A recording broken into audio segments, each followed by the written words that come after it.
let's talk about a date with dessert, a fantastic book that you have.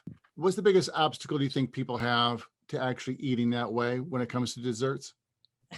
Availability probably is my guess, is that I don't think people really understand how deleterious sugar is. People are trying. I mean, there's people like, you've probably heard of Michael Moss, who wrote Salt, Yep. Sugar, and Fat book, Yep.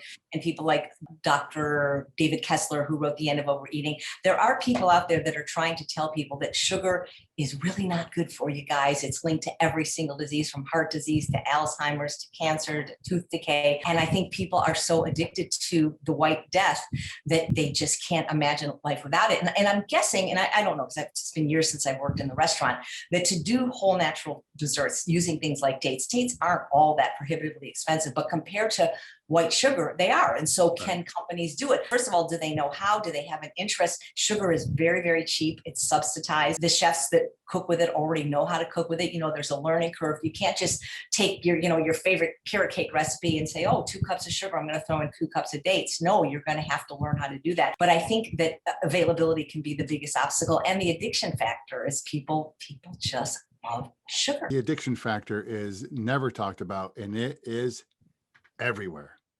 Absolutely everywhere. We talked about this with one of my guests about how alcohol has gone from being even bourbons. Bourbons are maple and honey based now. And it's not just bourbon, it's to get more and more people drinking it and loving it more and more often. They even put sugar in cigarettes.